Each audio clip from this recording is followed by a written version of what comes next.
Assalomu alaykum. Davlatimiz rahbarining ta'biri bilan aytganda, suv tekin degan tushunchadan voz kechish hamda suv resurslaridan foydalanish samaradorligini oshirish bizni asosiy maqsadimiz hisoblanadi. Xalqimizda shunday naql bor, umuman oldida tursang ham bir tomchi suvni uvol qilma degan ota-bobolarimizdan qolgan naql borki, bugungi kunda ushbu suv resurslaridan foydalanish, suv tejash texnologiyalarini joriy qilish, suv resurslaridan samarali foydalanish bo'yicha xalqimizni, qolaversa fermer xo'jaliklarini bilim va ko'nikmalarini oshirish, ushbu texnologiyalarni joriy qilishda ularga yaqindan amaliy yordam ko'rsatish bo'yicha bir qator ishlar amalga oshirilmoqda. Xususan O'zbekiston 2030 strategiyasining 64-maqsadida ham irrigatsiya tizimi, suv tejash texnologiyalarini rivojlantirish, sohani boshqaruvga xususiy sektor va davlat xususiy sherikchilik mexanizmlarini keng joriy etishga ham urg'u berilgan. Ushbu maqsad doirasida ham vazirlik tomonidan qator ishlar amalga oshirilmoqda. Shu narsani aytib o'tishimiz kerak. Bugungi kunda suv resurslari yildan yilga taqchilligi kuchayib bormoqda.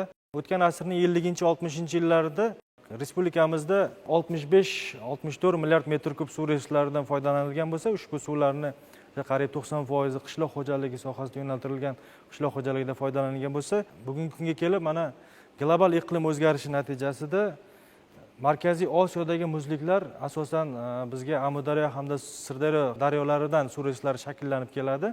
Respublikamizda o'sha foydalanadigan suvni 80% dan ortig'i qo'shni davlatlarda shakllanib keladigan bo'lsa, 20% o'zimizda, davlatimizda shakllanadi. Shu narsani aytib o'tishimiz kerak. So'nggi 10 yillikni tahlil qilinadigan bo'lsa, respublikamizda qishloq xo'jaligida foydalanayotgan suvimiz 51-52 milliard metr kub atrofida, ya'ni yuqorida aytib o'tganimdek, global iqlim o'zgarishi Markaziy Osiyoni, qolaversa O'zbekiston respublikamizda ham cheklab o'tgani yo'q. Global iqlim o'zgarishi hisobiga respublikamizda shakllanayotgan suv resurslari, ya'ni qo'shni Qozog'iston hamda Qirg'iziston davlatlaridagi muzliklarni ham 30% gacha muzliklarning erishiga olib keldi. Olimlarning tahlil natijasida aytib o'tish kerakki, 2050-yilga borib dunyo bo'yicha 5 milliarddan ortiq aholi qaysidir jihatdan suv resurslaridan aziyat chekishi prognoz qilinmoqda. Yana shu narsani aytib o'tishimiz kerak. Bugungi kunda suv resurslari haqiqatan amalda kamayib bormoqda.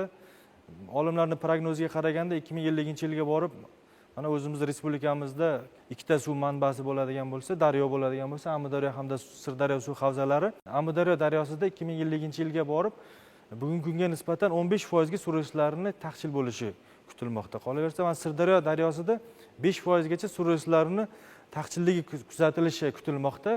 Raqamlarga ham qaraydigan bo'lsak, yillik foydalaniladigan suv miqdori respublikamizda so'nggi mana 5 yillik tahlil qiladigan bo'lsak, 41 milliard metr kubdan ortiq suv resurslari bevosita qishloq xo'jaligida foydalanilyapti.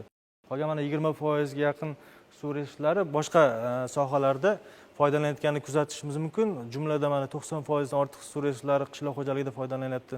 4,5% kommunal xo'jalik, sanoat va energetika sohasida 4-3%, baliqchilik sohasida 1-2% o'sha suv resurslaridan foydalanib kelinmoqda bugungi kunda. Shu narsani aytishimiz kerak, suv resurslari taqchilligi, sabablari va uni o'zgarishlar, ya'ni suv resurslaridan foydalanish samaradorligini oshirish uchun nima ishlar qilinyapti?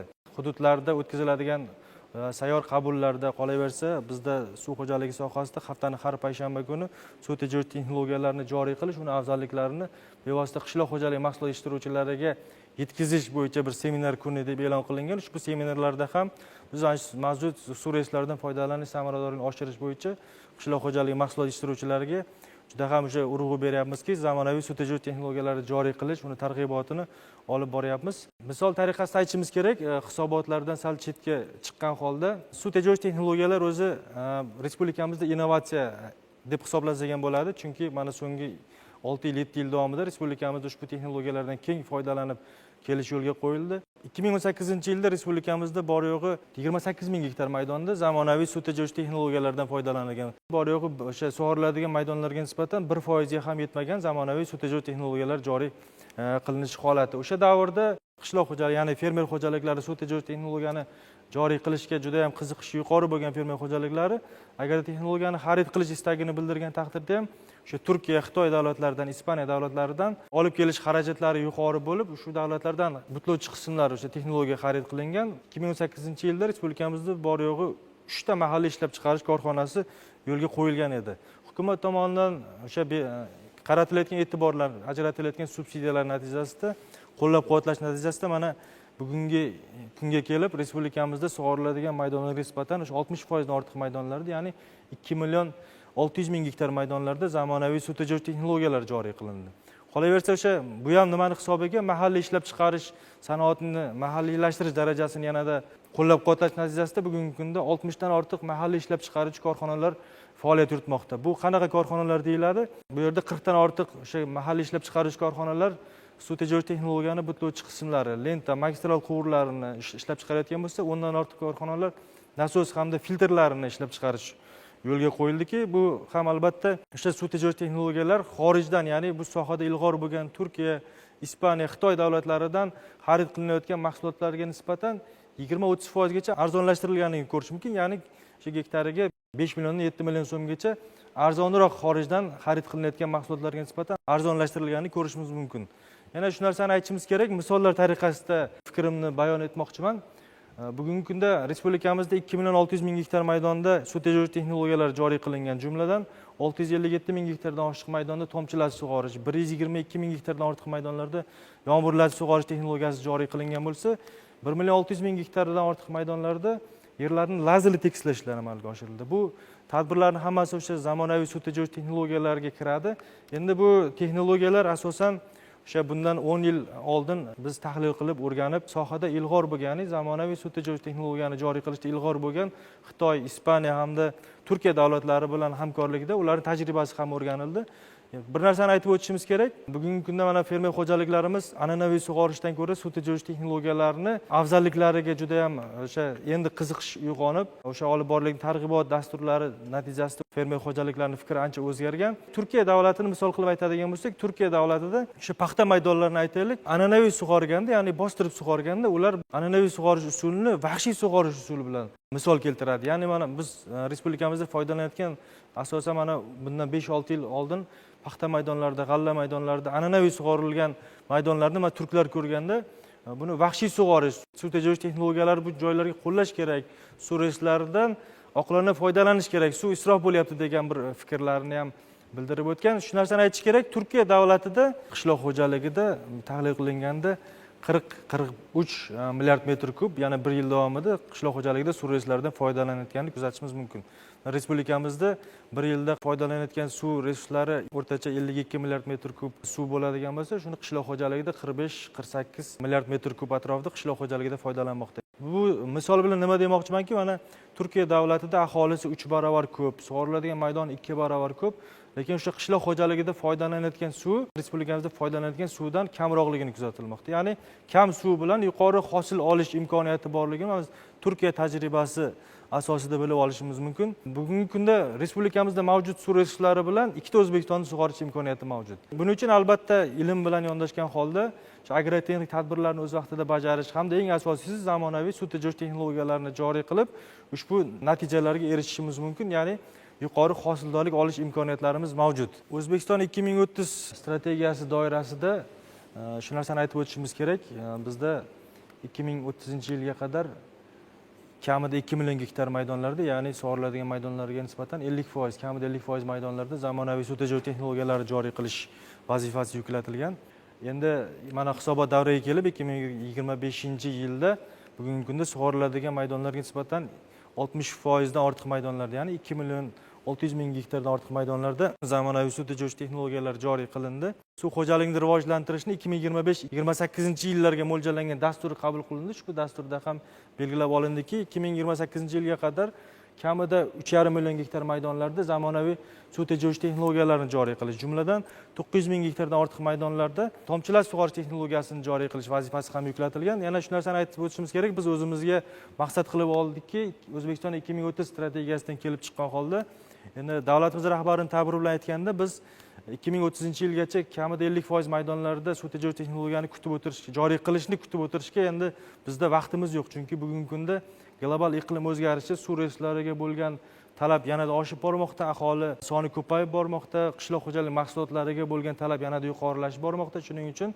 mavjud suv resurslaridan foydalanish samaradorligini oshirish maqsadida suv tejovchi texnologiyalarini joriy qilish fermer xo'jaliklari gektariga oxirgi mana 3 yil 4 yildan beri 25 million so'mdan oshmagan miqdorda stabil ushlab turilibdi. Ushlab turilish maqsad asosiy sababi ham shuki, o'sha qishloq xo'jaligi mahsulot yetishtiruvchilarini qo'llab-quvvatlash hamda mahalliy ishlab chiqaruvchi korxonalarni sonini ko'paytirish hisobiga ham bugungi kunda zamonaviy suv tejovchi texnologiyalarni narxini oshib ketmaganligi, oshish ehtimolini kamaytirib ushlab turilibdi. Endi zamonaviy suv tejovchi texnologiya joriy qilishda hukumat tomonidan bir qator qo'llab-quvvatlash ishlari, ya'ni imtiyozli kredit ajratish, subsidiya berish tizimlari yo'lga qo'yildiki, Suv Kredit Uz platformasi ishga tushirilgan. Ushbu platforma orqali qishloq xo'jaligi mahsulot yetishtiruvchilariga yillik 14%lik 5 yilga 2 yil imtiyozli davr bilan imtiyozli kredit mablag'lari ajratilishi yo'lga qo'yildi. Meni bilishimcha bugungi kunda 14%lik kredit mablag'lari ikkita yo'nalishda ajratilyapti. Birinchi yo'nalish bu albatta talabalarni qo'llab-quvvatlash maqsadida ta'lim kredit ajratilishi yo'lga qo'yilgan bo'lsa, ikkinchisi asosiy urg'uni mana qishloq xo'jaligi mahsulot yetishtiruvchilar, ya'ni fermer xo'jaliklariga qaysi fermer xo'jaligi suv tejovchi texnologiya, ya'ni paxta maydoniga tomchilatib yoki g'alla maydoniga yomg'irlar sug'orish texnologiyasini o'rnatish istagini bildirgan taqdirda Suv Kredit Uz platformasi orqali ushbu texnologiyani joriy qilishga ariza topshirishi mumkin hamda belgilangan tartibda shu 14% kredit mablag'larini ajratilish imkoniyati mavjud. Yana shu narsani aytib o'tishimiz kerak, bugungi kunda Qoraqalpog'iston Respublikasi hamda Xorazm viloyatidagi faoliyat yuritayotgan qishloq xo'jaligi mahsulot yetishtiruvchilarini yanada qo'llab-quvvatlash maqsadida o'sha Orolbo'yi atrofidagi qishloq xo'jaligi mahsulot yetishtiruvchilarini yanada qo'llab-quvvatlash maqsadida ushbu hududlarda 10% imtiyozli kredit ajratilishi yo'lga qo'yildiki, bu yerlarda o'sha fermer xo'jaliklari agarda ushbu texnologiyani joriy qilish istagini bildirgan taqdirda Suv Kredit Uz platformasi orqali bevosita texnologiyani joriy qilish imkoniyati mavjud. Endi shu narsani aytib o'tishimiz kerak, texnologiya gektariga o'sha 25 million so'mdan joriy qilganda qishloq xo'jaligi mahsulot yetishtiruvchilari qanchalik sifatli mahsulot o'rnatadigan bo'lsa, sifat darajasiga qarab o'rnatilgan mahsulotini shunchalik ko'p subsidiya mablag'lari ajratish tizimi yo'lga qo'yilgan. Endi suv tejovchi texnologiya bugungi kunda juda ham urfga kirgan. Fermer xo'jaliklari an'anaviy sug'orishga nisbatan 15-40% gacha yuqori hosildorlik olish imkoniyati mavjud. Albatta biz hududlarda yurganda o'sha o'zimizni vazirlikni ijtimoiy tarmoqlarda ham keng yoritib boryapmiz. Suv tejovchi texnologiyani joriy qilib, gektariga mana paxta maydonlarida 70-75 sentner hosil olayotgan fermer xo'jaliklari, g'alla maydonlarida 100 sentner, 120 sentner hosil olayotgan, hosil olishga erishayotgan fermer xo'jaliklari bor.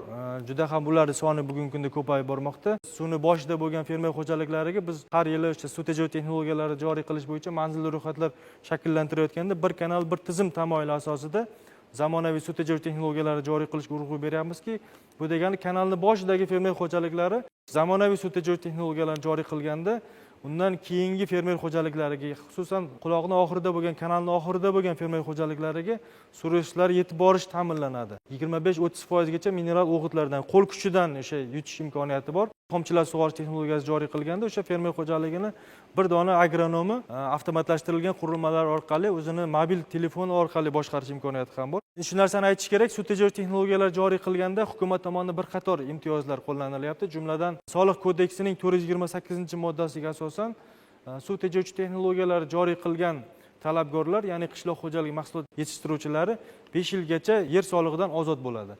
Bundan tashqari 5-sonli qaror bilan biz belgilab qo'ydikki, suv tejovchi texnologiya joriy qilgan fermer xo'jaliklari suv solig'idan 30% gacha imtiyozi bor. Ya'ni 0,7 koeffitsiyenti hisob-kitob qilinadiki, kim qishloq xo'jaligi mahsulot yetishtiruvchilari suv tejovchi texnologiya joriy qilsa, ushbu texnologiya joriy qilingan maydon uchun bugungi kunda bir kub suv solig'i 100 so'm etib belgilangan bo'lsa, texnologiya joriy qilgan fermerlar 70 so'm to'lash imkoniyati bor. Agarda ta'sirchan choralar ko'rish tizimi ham joriy qilindi, ya'ni suv tejovchi texnologiya joriy qilmagan qishloq xo'jaligi mahsulot yetishtiruvchilari 2025-yil 1-yanvardan boshlab 1,1 koeffitsient, ya'ni 110 so'm miqdorida suv solig'i to'lashga majbur bo'ladi. Bu ham kelgusida suv tejovchi texnologiyalarini joriy qilish ko'lamini oshirishga juda ham turtki bo'ladi. Bu zamonaviy suv tejovchi texnologiyalar, innovatsiya bu fermer xo'jaliklariga oldin misol tariqasida aytadigan bo'lsak, Jiguli yo bo'lmasa bir eskiroq rusumdagi avtomobil minib yurgan o'sha fermer xo'jaligiga birdaniga Tesla yo bo'lmasa Malibu rusumdagi avtomobilni berib qo'yamizda, biz uni endi ushbu texnologiyadan foydalanish, ya'ni shu avtomobildan foydalanishni ham o'rgatishimiz kerak. Bu bo'yicha sohada bir qator ishlar amalga oshirilmoqdaki, 2023-yilda davlatimiz rahbarining tashabbusi bilan suvchilar maktabi faoliyat yo'lga qo'yildi. Ushbu suvchilar maktabining asosiy maqsadi nimadan iboratki, respublikamizda qishloq xo'jaligi mahsulot yetishtiruvchilar hamda sohaga aloqador o'sha Agrobank xodimlari, qishloq xo'jaligi vazirligi xodimlari hamda suv xo'jaligi vazirligi ko'p sonli suvchilarni mana shu suv tejovchi texnologiyani joriy qilish, uni afzalliklari bo'yicha bilim va ko'nikmalarni oshirish. Albatta ham bu O'zbekiston 2030 strategiyasi doirasida ushbu maqsadlarni amalga oshirishda ham juda ham bilim va ko'nikmalarni oshirish muhim rol o'ynaydi. Chunki ilmga yondashmas ekanmiz, ilm bilan ushbu texnologiyalarni joriy qilmas ekanmiz, biz hosildorlikni oshira olmaymiz. Fermer qachon boy bo'ladi? Qachonki o'zini bilim va ko'nikmalarini oshirib, zamonaviy texnologiyalarni joriy qilib, raqamlashtirish tizimiga o'tmas ekan, fermer hosildorligini oshirish imkoniyati juda ham past bo'ladi. Shuning uchun men bugungi kunda ishonch bilan gapirishimiz mumkinki, mana shu joriy qilinayotgan zamonaviy sut tejovchi texnologiyalar orqali fermer xo'jaliklari boy bo'lmoqda. Yuqorida ta'kidlab o'tganimdek, birdaniga o'sha zamonaviy texnologiyani joriy qilayotgan fermer xo'jaligi buni qanday foydalanishni ushbu texnologiyadan albatta ular bilishi kerak. An'anaviy sug'organda mana fermer xo'jaliklari agatni boshiga suvni ochib qo'yib, quloqini ochib qo'yib, biz shunaqa holatlar bo'lardi. Bundan o'sha 15-20 yil, yo'qolmasa 10 yil oldin ham suvni zovurga tashlash holatlari ham kuzatilardi. Mana bu texnologiyani joriy qilganda o'zi maxsus axborot beradigan tizimi borki, o'zini mobil ilovasiga o'sha suvni paxta maydonida aytaylik 14 sm hamda 7 sm o'rtasida namligini saqlab turadi. Agarda 14 sm dan yuqori bo'lsa namligi, ushbu shunaqa zamonaviy texnologiyalarimiz bor. Mobil ilovasiga, telefoniga SMS keladi, paxta mana shu qismi, mana shu sektori suv resurslariga o'sha suvga to'ydi degan mazmunda. Yo bo'lmasa 7 sm dan kamroq bo'ladigan bo'lsa, signal keladiki, paxta chanqadi, ushbu ekin turi chanqadi, ushbu maydonga suv resurslarini suvni ochish kerak degan mazmunda maxsus signallar keladi. Shu darajada bugungi kunda o'sha fermerlarimiz zamonaviy texnologiyalarni joriy qilib, o'sha mobil telefon orqali boshqarish imkoniyatlari ham yo'lga qo'yilgan. Bu bilan nima demoqchimanki, biz ilm bilan texnologiyani joriy qilishga yondashmas ekanmiz, zamonaviy texnologiyalarni joriy qilmas ekanmiz, hosildorligimiz yuqori qilish imkoniyatimiz juda ham past bo'ladi. Suv tejovchi texnologiyalarni joriy qilish bilan birgalikda energiya resurslaridan ham samarali foydalanish bu asosiy maqsadlardan biri hisoblanadi. Bu ham bevosita suv tejovchi texnologiyalarni joriy qilgan qishloq xo'jaligi mahsulot yetishtiruvchilari albatta elektr energiyadan foydalanishga to'g'ri keladi. Bu sohada ham hukumat tomonidan bir qator imtiyozlar qo'llanilgan. 10 gektardan kam bo'lmagan paxta maydonlariga, yo'qsa g'alla maydoniga quyosh panellari o'rnatgan taqdirda ushbu smetada ko'rsatilgan mablag'larni kamida 50%, lekin 100 million so'mdan ortiq bo'lmagan miqdorda davlat tomonidan o'sha subsidiya ajratish tizimi ham yo'lga qo'yilgan. O'sha subsidiyalar ajratish tizimini yanada takomillashtirish maqsadida agro subsidiya platformasi ishga tushirildi. Ushbu platforma orqali qishloq xo'jaligi mahsulot yetishtiruvchilar agarda paxta maydonida yo'qsa g'alla maydonida yoki boshqa maydonlarda zamonaviy suv tejovchi texnologiyalar joriy qilganda bevosita agro subsidiya platformasi orqali, yagona axborot tizimi orqali o'zini arizalarini bergan taqdirda belgilangan tartibda paxta maydonlarida tomchilatib sug'orish qilingan bo'lsa, vakolat doirasida Suv xo'jaligi vazirligi unda boshqa ekin turlariga o'sha boshqa zamonaviy texnologiyalar joriy qilinganda bugungi kunda qishloq xo'jaligi vazirligi tomonidan bevosita subsidiya mablag'lari ajratish tizimi yo'lga qo'yilgan. Suv tejovchi texnologiyani joriy qilish istagida bo'lgan talabgorlar ikki xil turda bo'lyapti bugungi kunda. O'z hisobidan joriy qilish imkoniyati bo'lgan fermerlar hamda o'sha kredit mablag'lari hisobiga Suv kredit uz platformasi ishga tushirilgan. Agrobank bilan hamkorlikda ushbu platforma ishga tushirilgan bo'lib, skoring natijasiga ko'ra tezkor ushbu ariza topshiradi fermer xo'jaligi.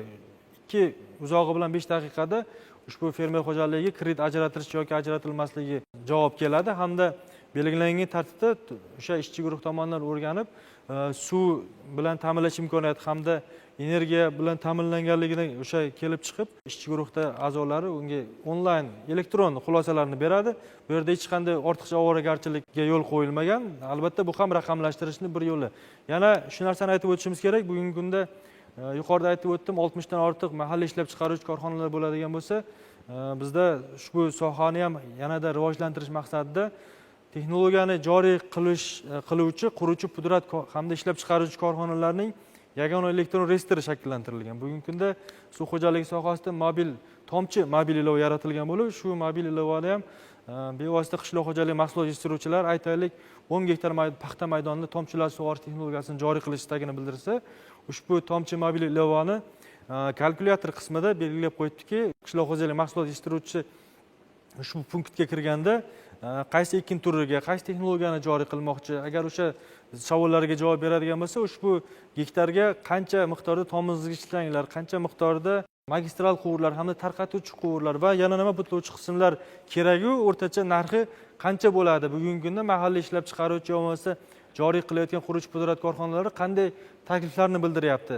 Shu ma'lumotlar ham ushbu Tomchi mobil ilovada bevosita yaratilgan. Endi O'zbekiston 2030 strategiyasi doirasida 64-maqsad, ya'ni zamonaviy suv tejorish texnologiyalarini 2030-yilga qadar to'liq maydonlarda joriy qilishimiz uchun ushbu ishlarga hali kirishmagan fermer xo'jaliklari ham bu tadbirlarni bajarsa, ushbu belgilangan imtiyozlardan foydalansa, biz albatta O'zbekiston 2030 strategiyasi 64-maqsadiga erishamiz. E'tiboringiz uchun rahmat.